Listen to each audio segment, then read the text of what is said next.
Please, pakibasa mo lang ang iyong sinumpaang salaysay. Thank you, Mr. Chair. On September 12, 2024 and September 27, 2024, I was invited to serve as a resource speaker during the recent legislative inquiry conducted by the Joint Committee on Dangerous Drug Public Order and Safety, Human Rights and Public Accounts of the Honorable House of Representatives regarding the investigation into the war on drugs of the previous administration. During these hearings, I was asked several questions concerning my knowledge or involvement in the deaths of 3 Chinese inmates of the Davao Penal Colony and the death of General Wesley Barayuga, all focusing on the alleged extrajudicial killings of the aforementioned individuals. I was also questioned about my relationship with the former president, as well as my career as a police officer and my tenure as the general manager of the Philippine Charity Sweepstakes Office. Throughout the hearings, I answered questions from the committee based on my personal knowledge. However, I did so with great apprehension as I recognized that my statements on national television could significantly endanger my life, the safety of my family, and others very close to me. After considerable reflection, I am now executing this affidavit to provide a comprehensive information to the Quadcom regarding everything I personally know about the war on drugs during the former administration.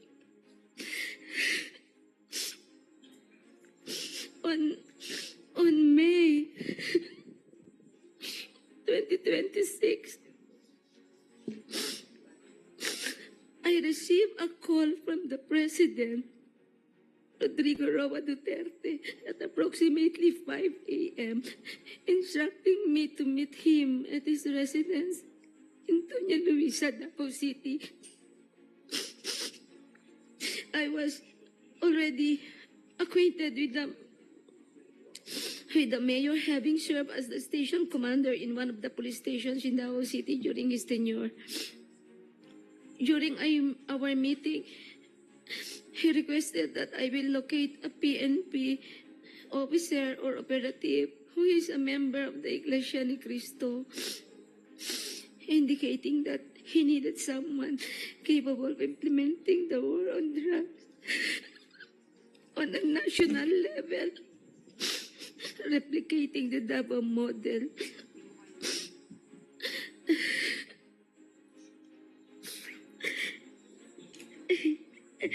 The Davao model referred to the system involving payment and reward.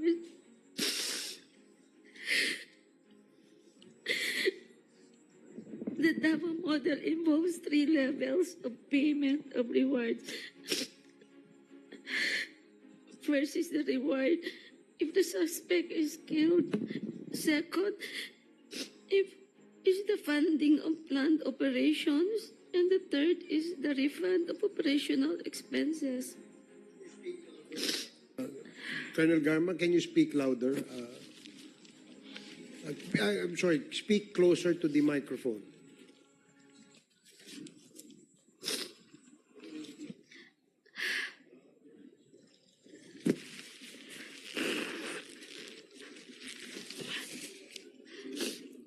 Initially, I informed the President that I was unaware of any individual with those qualifications, as I had not been assigned outside of Davao City or had served in the national capacity within the PNP. However, I recalled my upperclassman Edilberto Leonardo, who was heading the Criminal Investigation Detection Group and was also a member of the Iglesia ni Cristo. I mentioned his name to the President. On the same day, a certain individual named Muking contacted me to request for the phone number of Leonardo's contact details, which I promptly provided. A week later, I learned from Arthur Narsolis via phone call that Sir Leonardo had been summoned and was instructed to proceed to the Royal Manday Hotel in Davao for a meeting.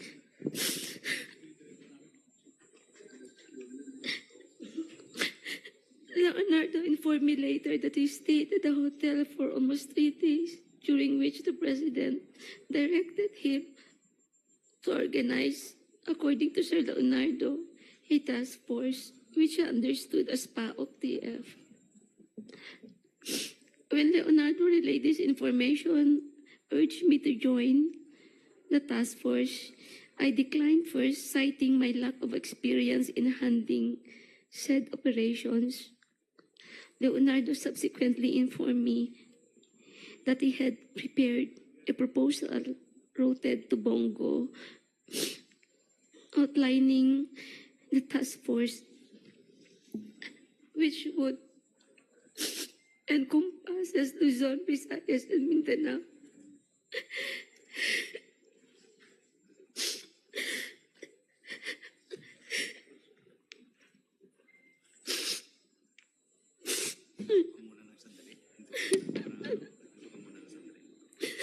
I am afraid of my life, Mr. Chair, and the life of my relatives and my friends and classmates.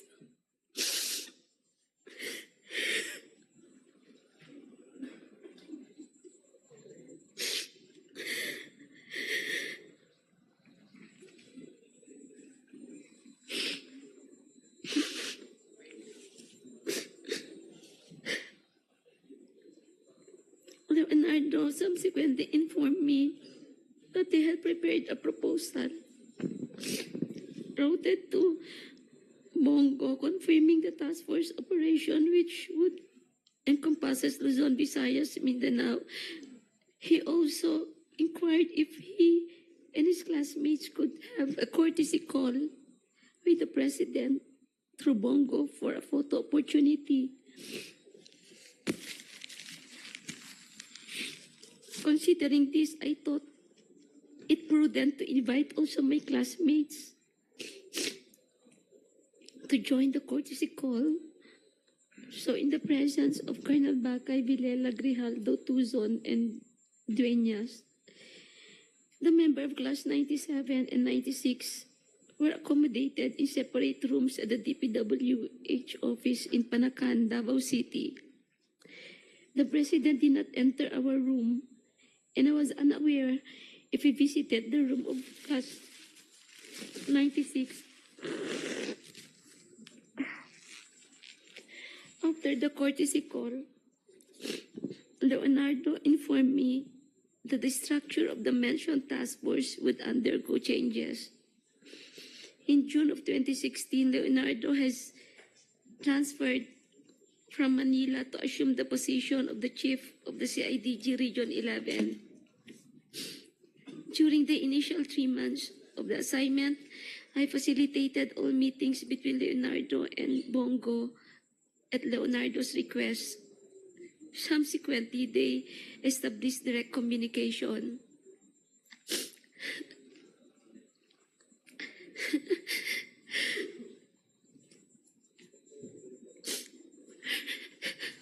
Leonardo informed me that he had recalled several trusted personnel, namely Lester, Romel Bactat, Rodel Serbo, Palma, Peter Parungo to serve as operative for the task force. Notably, Bactat, Serbo, and Palma were, for now, discharged from the police service.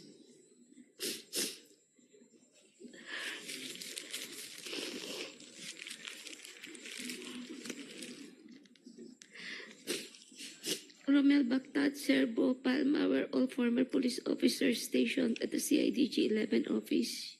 They were discharged from the service on or about a year ago due to an operation that led to the killing of one individual. Lester Bergaño is a provide citizen, while Peter Parungo was a former detainee of CIDG due to a charge of rape that has been cleared. Romel Bactat, Serbo, Palma, and Parunga were charged with the task of collecting and verifying informations provided by police officers in the field concerning arrests, deaths of individuals named in the list of drug personalities, and creating summary reports. All of these reports would then be encoded and compiled by Lester Berganyo.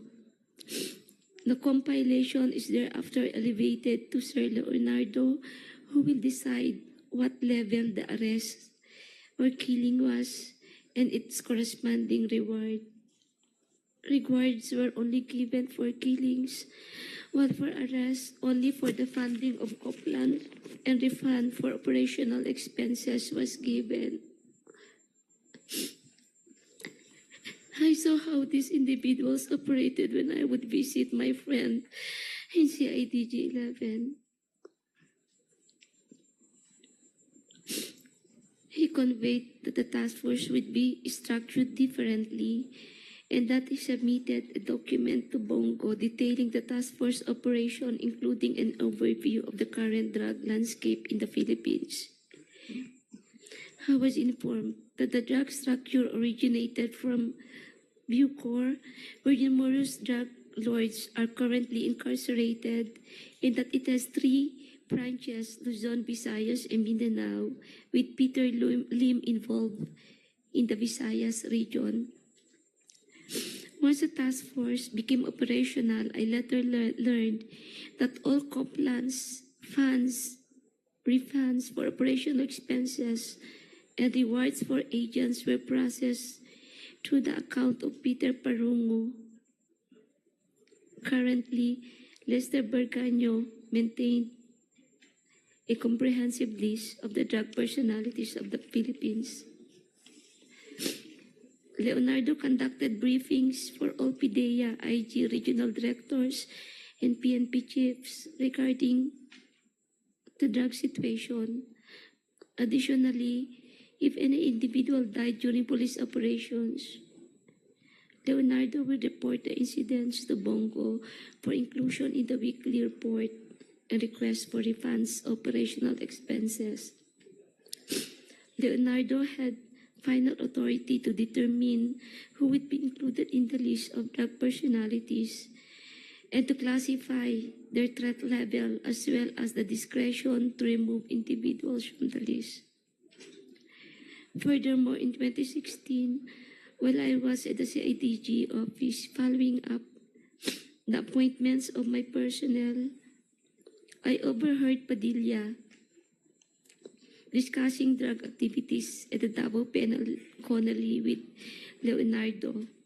Padilla specifically identified certain Bucor officers involved in drug trade, notably mentioning an officer named Ginto, who was subsequently killed along with other Bucor members.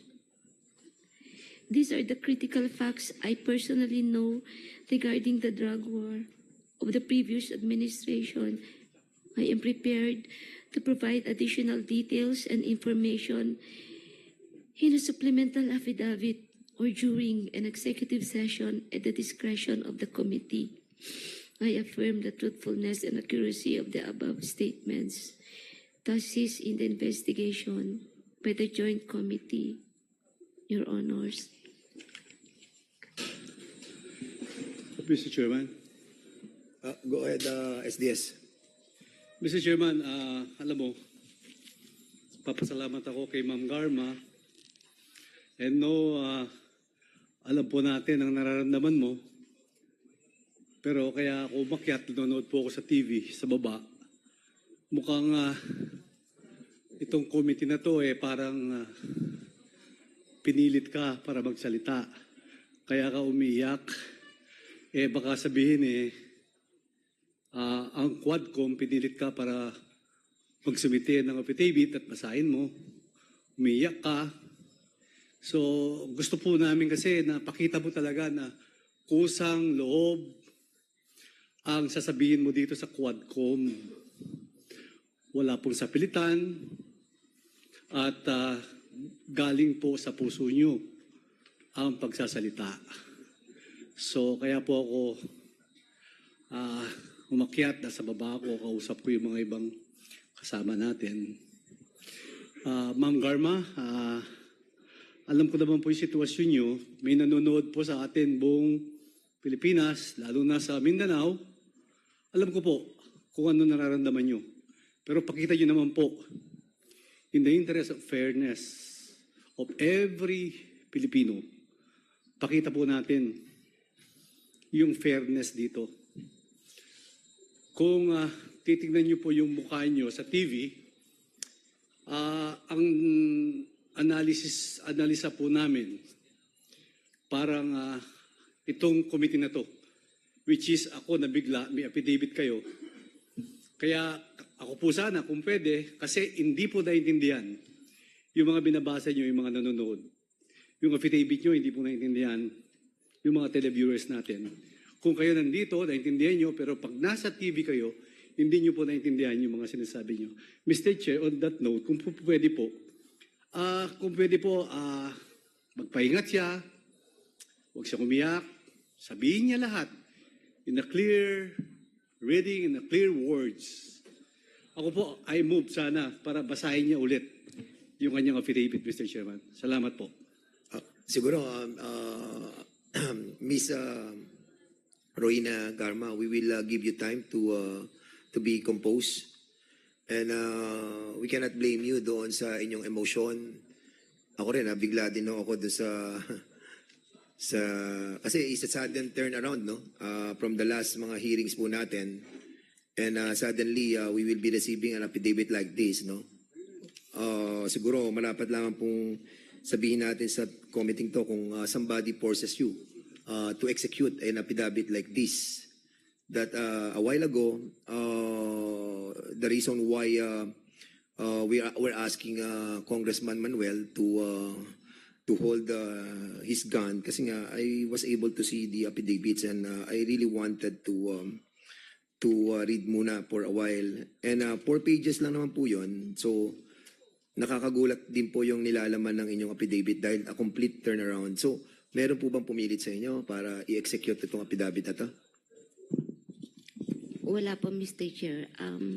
It took me 1 week to make some reflections po. And what pushes you to execute? I realize the truth will always set us free, Mr. Chair. And at least I will be able to contribute if we really want to make this country a better place to live and for our children. I think we have to do something para maibalik po yung trust sa PNP, magkaroon po ng reform sa PNP, and yung tiwala po ng mga tao, whether victims of criminals sa gobyerno. Kanina po may sinasabi kayo na natatakot kayo sa buhay niyo at sa pamilya niyo. Saan po kayo natatakot? Of course po, it's normal, Mr. Chair, when you speak the truth, you cannot please everyone. And it's normal to anybody to have that mixed emotion. But still, it took me 1 week to make reflections. And I realized I need to do my part po. Dahil po ba sa relasyon niyo sa nakaraang administrasyon kay former president? Kaya po ang damdamin niyo po ay mixed emotion? Normal lang naman bilang tao po, Mr. Chair. Pero what prevailed after a week of reflection is I always say the truth will always set me free. I want a better place, a better PNP, Mr. Chair. Yes, Mr. Chairman, Ma'am Garma, we are all on the same page. Kaya ginagawa po natin to para sa taong bayan, maayos, yung PNP, mawala, ang extrajudicial killing, yung drugs. Kaya nandito po tayo. Yung sinasabi niyo po, we are totally agree on that. Kaya gusto ko lang pong i-clear at sinagot nyo na walang pumilit, nag-meditate ka for how many days before you prepared that affidavit na bigla nga ako ngayong Quadcom hearing na meron po kayong affidavit. So on that note, Ma'am Garma, pag-compose na po kayo, ayos na po kayo, pwede nyo po ulit basahin ang inyong affidavit. Salamat po, Mr. Chairman. Okay.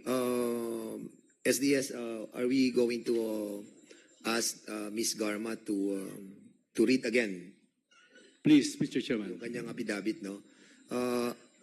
We hope, kasi kanina medyo hindi ko rin po naiintindihan, no? Luckily, I was able to read na yung ating pong affidavit. So, siguro kung compose na po kayo, para po maintindihan, kasi napaka-importante po nito, no? Nung binabasa ko din po, medyo na-shock din po ako. So, basically, siguro, we will give you another chance para po mabasa itong affidavit as requested and moved by SDS Don Gonzales. So, now, you have the floor again, Ma'am Rohina Garma.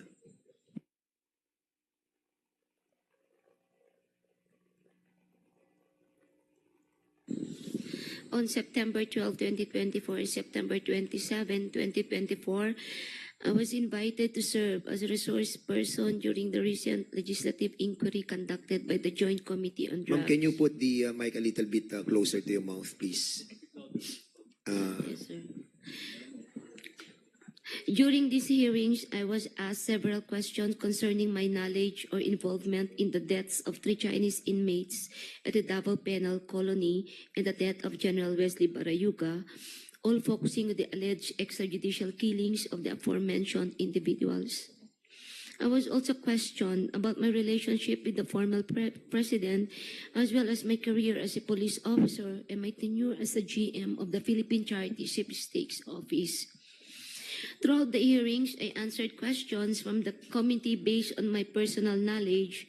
However, I did so with great apprehension as I recognized that my statements on national television could significantly endanger my life, the safety of my family, and others close to me. After considerable reflection, I am now executing this affidavit to provide a comprehensive information to the Quadcom regarding everything I personally know about the war on drugs during the former administration.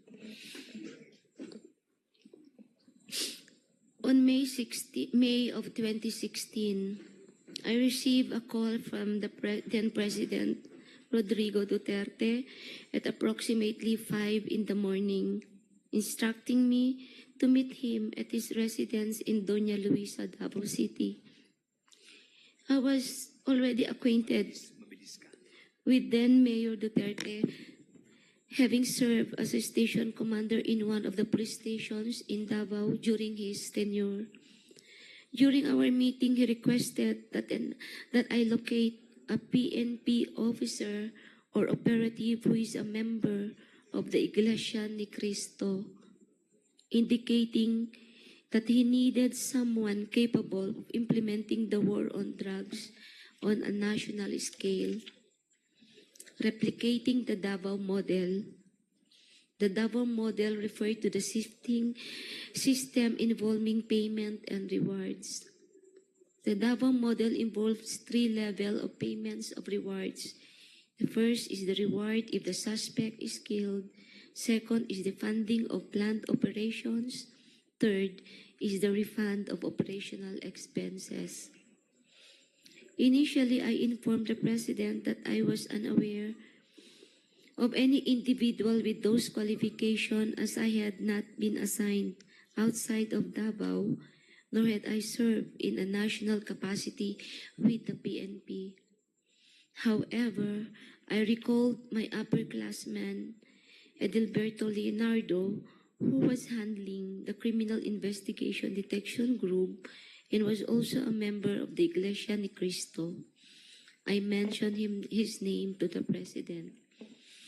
On the same day, a certain individual named Muking contacted me by the phone to request Leonardo's contact details, which I promptly provided. A week later, I learned from Arthur Narsolis via phone call that Leonardo had been summoned and was instructed to proceed to Royal Mandaya Hotel for a meeting.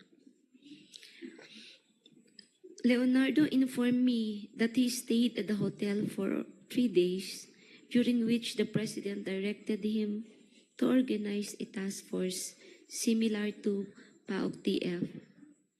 When Leonardo relayed this information and urged me to join the task force, I declined, citing my lack of experience in handling such operations. Leonardo subsequently informed me that he had prepared a proposal routed through Bongo outlining the task force operations, which would encompass Luzon, Visayas, and Mindanao.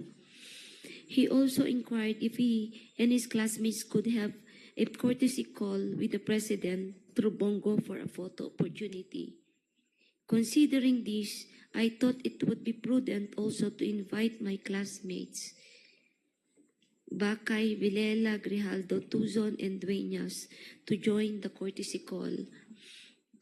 The members of Class 97 and Class 96 of PNPA were accommodated in a separate room at the TPWH office in Panacan, Davao.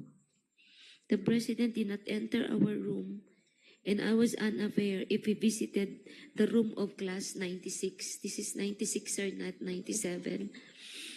After the courtesy call, Leonardo informed me that the structure of the intended task force would undergo changes. In June of 2016, Leonardo was transferred from Manila to assume the position of the chief of the CIDG in Region 11. During the initial 3 months of this assignment, I facilitated all meetings between Leonardo and Bongo at Leonardo's request. Subsequently, they established direct communications. Leonardo informed me that he had recalled several trusted personnel, namely, I met Lester Berganyo, Romel Bactat, Rodel Serbo, Michael Palma, and Peter Parungo to serve as operatives for the task force. Notably, Romel Bactat, Rodel Serbo, and Michael Palma were all discharged as police officers. Romel Bactat and Romel Serbo, Michael Palma were all former police officers stationed at CIDG 11 office. They were discharged from service on or about a year ago due to an operation that led to the killing of one individual.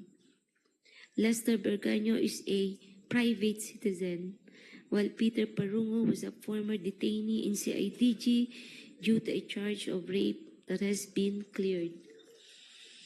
Romel Bactat, Rodel Serbo, Michael Palma, and Peter Parungo were charged with the task force of collecting, verifying informations provided by police officers in the field concerning arrests or deaths of individuals named in the list of drug personalities, and creating a summary report.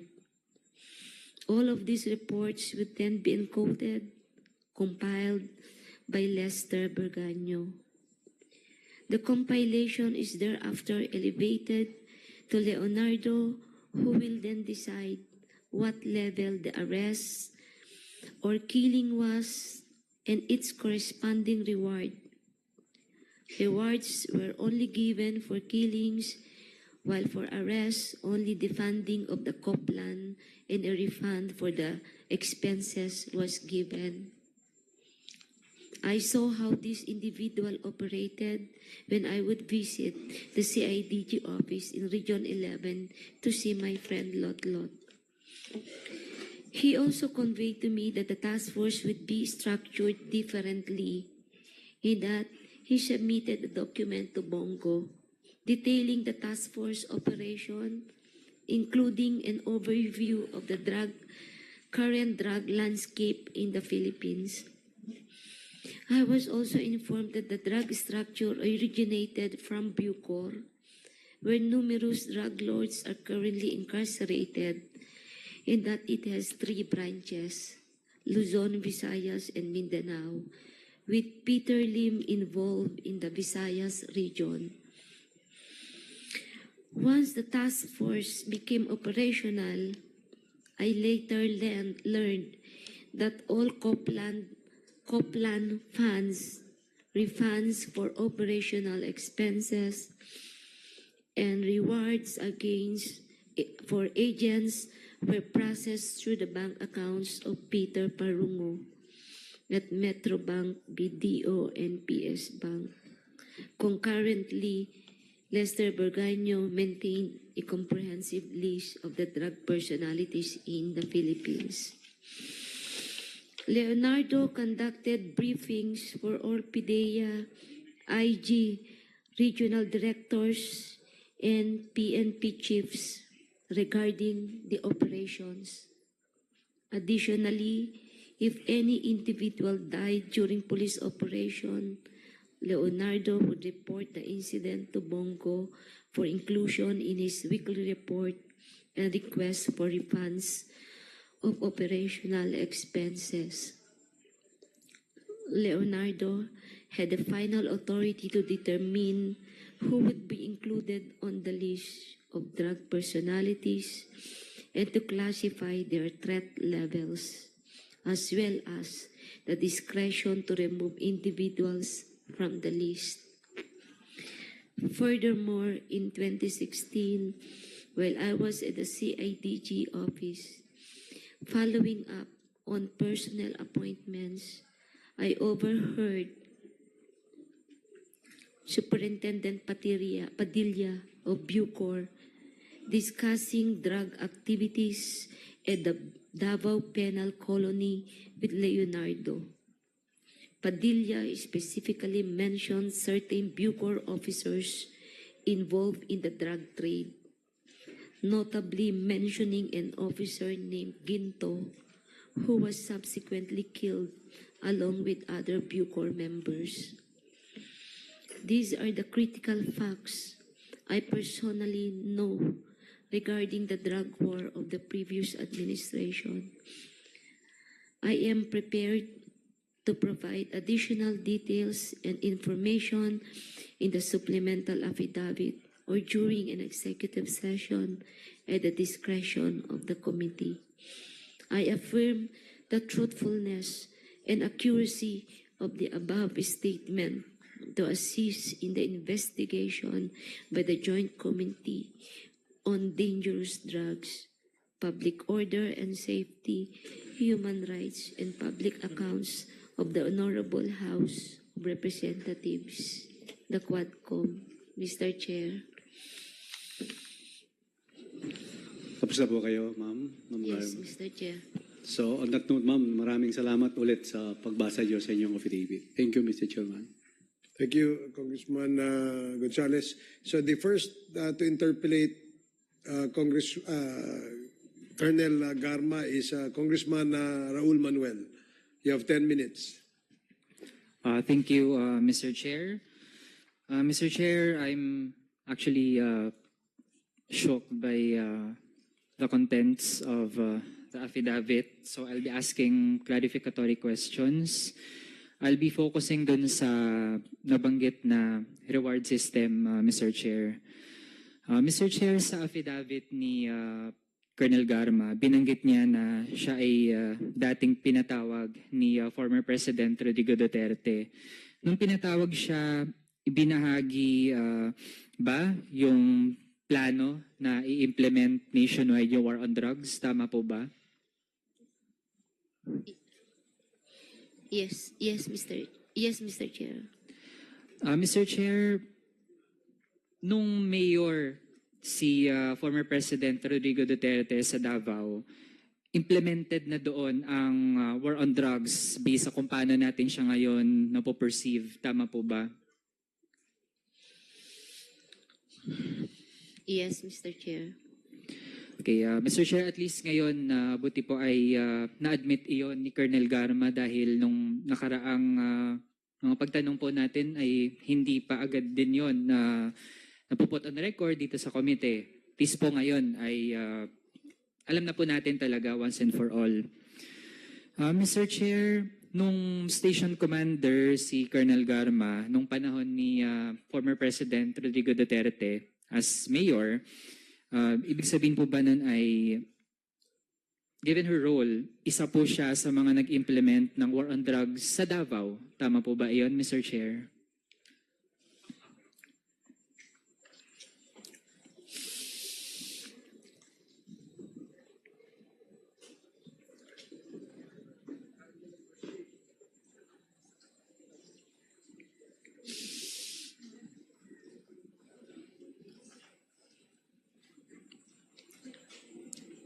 No?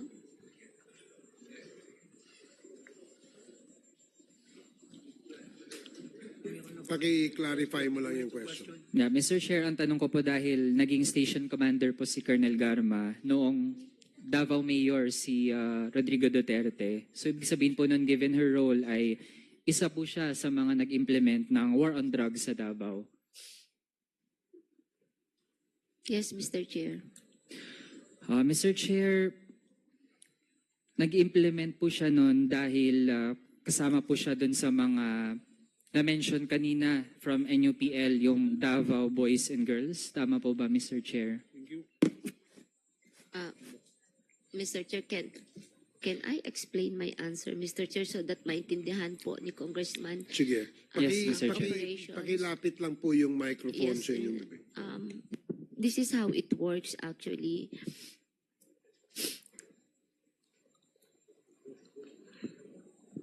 Pag mag-conduct po ng police operation, kasi po ang police, if the operation po is successful and you file the case in court, you will submit a report sa City Hall monthly at nakalagay po doon na na-file po yung kaso, nakalagay din po yung IS number po, proof na na-file po yung kaso and the details of the case. And once isubmit mo to, yung operational expenses po ay nare-refund. That's 5,000 pesos per case po, per operation. Ngayon po, kung malaki po yung operation mo at kailangan mo ng operational fund, gagawa ka ng co-plan, you will also request po sa City Hall for the funding of that operation plan. Now, in case din po na nagkaroon po ng operation and subsequently po nagkaroon po ng death on the part of the suspects po during a legitimate operation, meron din pong corresponding amount po na binibigay, Mr. Chair. So that is how it works po. So, Mr. Chair, ibig sabihin ay totoo ngang merong Davao Boys and Girls na nagpatupad ng war on drugs. To confirm, Mr. Chair, tama po. Na yun yung mode of operations as described. Tama po ba? Yun yung kinakonduct, yun yung ginagawa nitong Davao Boys and Girls. Ganun po yung sistema po ng how you will refund yung operational expenses. Kung ano po yung tawag nila at ano po yung ipinangalan ay for me it's not relevant as long as yung process on how the funds are being provided po, yun po yung ine-explain ko lang po. If that is how po ang pag-perceive, that's how it is politically described po, then that's it po. Okay, Mr. Chair, dun sa reward system, kasi nasa affidavit din po, na nire-refund ang operational expenses, tapos may funding din para sa planned operations, ito yung co-plan, tapos may reward din kapag napatay yung suspect. Tama po ba, Mr. Chair? Yes po, Your Honor. Mr. Chair, may nakuha po kasi tayong impormasyon, although nung mga nakaraan ay parang haka-haka lang siya, pero ngayon na nag-hold tayo ng investigations ay nakakakuha po tayo ng mga sources na pagdating po dun sa reward system ay kapag ang napatay ay isang pusher, yun yung tinatawag na level 1, tapos 50,000 ang reward. Mako-confirm po ba yun ni Colonel Garma, Mr. Chair? Mr. Chair, I am not so familiar po sa specific amounts. But true, there is a amount po per level. I think Colonel Leonardo can explain po kung ano yung specific amount. Kapag baka magkamali po akong sasabihin na 50 nga o 100 o 1 million yun. But there is a corresponding amount per level, Mr. Chair. Sige. Mr. Chair, sa information na nakuha natin ay merong 4 na levels. Yung level 1 ay 50K para sa pusher. Kung napatay ay pusher. Kung big time pusher naman ay yun yung level 2, 100K. Tapos kung narco-cops, narco-politicians, or protectors ay 300 to 500K. Tapos kapag trader, manufacturer, chemist, yung mga ninja cops, or mga financiers, yun yung level 4, 1 million yung reward kapag napatay sila. Familiar po ba iyon kay Colonel Garma? Yung ganong leveling and amounts? May amount po, Mr. Chair, from what I understand, starting 20,000 to 1 million. But I'm not familiar sa mga bracketing po, Mr. Chair. Mr. Chair, yung 20K, yun po yung mga street level or mga small time na natatag na involved sa drug trade. Tama po ba? Most likely kasi yun po yung pinakamaliit na amount as far as that's I know, Mr. Chair. And to compare, Mr. Chair, yung mga napatay dun sa Davao Penal Colony ay dahil ang kanilang task di umano doon sa drug trade ay yung pagiging mga chemist. Kaya kapag ganun, level 4 sila, kaya naging 1 million per head yung presyo, kumbaga, or yung reward para sa pagpatay sa kanila. Tas dahil 3 sila, kaya 3 million. Tama po ba, Mr. Chair? Hindi ko po alam, Mr. Chair, hindi ko nakita kung magkano kung talagang mayroon pong na-classify sila kung anong level, ay hindi ko po nakita kasi. Pero you can confirm na yung pinakamataas ay 1 million. As far as I know, Mr. Chair. Kaya, Mr. Chair, dun sa pag-i-implement ng war on drugs on a national level, dun sa pakikipag-usap ni Colonel Garma kay former President Rodrigo Duterte, sinabi ba niya na meron siyang layunin na yung Davao model ay i-implement sa buong bansa? May ganun po ba, Mr. Chair? Yes, Mr. Chair. And Mr. Chair, dun sa ganitong plano ay on loop po doon ang incumbent senator na si Bongo. Tama po ba? Mr. Chair, I didn't get the question. Kindly repeat po, Your Honor. Mr. Chair, dun sa plano na itong Davao model ay implement siya sa buong bansa. Based sa naging affidavit, gusto nating ma-confirm na mayroong papel din dito si Senator Bongo. Tama po ba?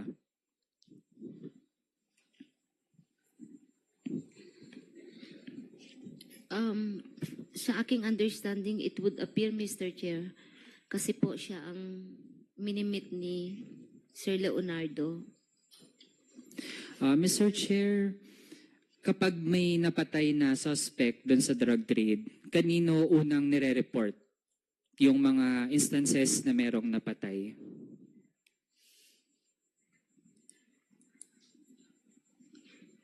Sa ground kasi may gagawa ka ng report, Mr. Chair, spot report. And then, meron pong phone number na na-disseminate sa lahat po ng RD, PD, Chief of Police, kung saan po tinetext po yung result ng police operation. And these phone numbers are handled, hinahawakan po nung mga tao po ni Sir Leonardo. Mr. Chair, since naging bahagi po si Colonel Garma ng war on drugs sa Davao, familiar po ba siya or alam po ba niya kung meron ding kompetisyon sa iba't ibang mga police stations sa number ng mga napatay? Lalo na't kung meron palang reward na napatay yung isang tao as compared to inaresto lang. So meron pang ganong tipo ng kompetisyon among police stations. Wala po, Mr. Chair, during our time. Mr. Chair, pagdating naman sa kung paano na-incentivize yung mga iba't ibang police stations or police officers, ano po yung mga pamantayan dati para masabi na ang isang police station ay effective sa pag-conduct niya ng war on drugs? Meron kasing, sa amin nung sa Davao kasi po, it depends po kasi sa station na hinahawakan mo kasi naka-profile na po yan kung anong classification po ng drugs, kung infested po ba ng drugs yung mga barangay. So meron na pong projection po. Kasi meron po kami noong tinatawag na yung may baseline po kasi kami na naka-establish during that time. So projected po kung ilan ang possible arrest mo every month, Mr. Chair. But of course, dumarating din po yung point na wala ka na mahuli o sobrang baba. Depende kasi sa performance din ng patrol sa area as part of preventing po yung occurrence po ng illegal drug trade. So mamimili ka lang naman mag-ooperate ka o intensify mo ang police patrol para wala kang mahuli at hindi po matuloy mangyari ang bentahan po ng droga. You just choose between the two naman po. Kaya, Mr. Chair, yun yung tungkol sa reward system kapag may napatay na mga suspect. Kahit nga, we would like to underscore na mga suspect pa lang yun. Mr. Chair, pagdating dun sa funding ng mga planned operations, sino po ang nagfa-fund ng mga ganong operasyon, yung tinatawag na co-plan, batay dun sa affidavit?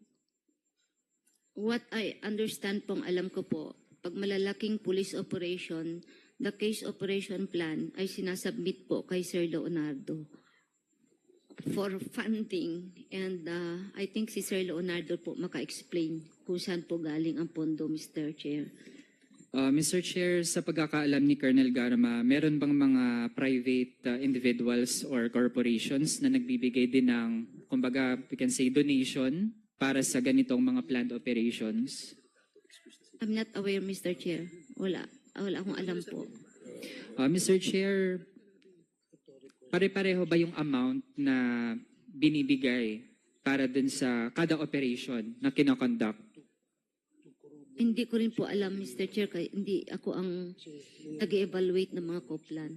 Basta ang alam ko lang, sinasubmit po sa kanya and siya po ang magpapacilitate for the funding, Mr. Chair. Okay, and Mr. Chair, dun sa pangatlong tipo ng itong paggamit ng pera for these plans, yung refund for operational expenses, ano-ano pong mga tipo ng expenses ito? Kasi kung nire-refund siya, ibig sabihin, meron munang nag-aabono? Ganun po ba ang sistema sa pag-conduct ng mga operations? Nag-aabono muna yung mga involved na mga police, tapos saka sila manghihingi ng refund? I will explain further, Mr. Chair. Yung real McCoy kasi sa ground, Mr. Chair. The real talk po tayo sa ground. Talaga namang wala pong pondo talaga. Mag-aabono ka talaga. Pati bypass money, mag-aabono ang chief of police diyan para mamarkahin yan. Kung minsan nasusunog na itatakbo, wala na. Tapos wala kang mahuli, hindi mo talaga marerefund yung pera mo. So talagang abonado ang chief of police at saka mga operatiba.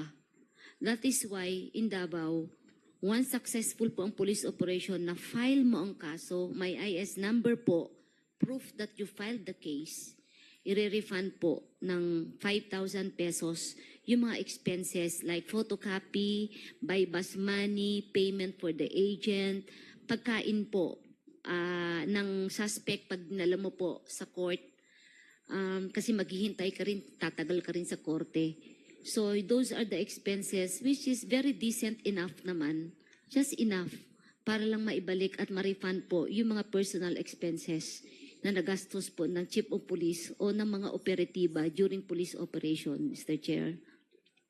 Mr. Chair, dun sa mga nagpapa-refund for operational expenses, saan o kanino kinukuha yung mga pang-refund na mga amounts? Are we referring to the national scope, Mr. Chair? My question lang, or Davao? Sa Davao, Mr. Davao Chair. noon, we have to submit the after activity report sa City Hall po. And then may pipirmahan kang voucher na ma-refund yung lahat ng expenses. How about nung naging national na or nationwide na yung scale ng implementation ng war on drugs? Kanino din kinukuha yung refund? Lahat po ay kay Colonel Leonardo, Mr. Chair.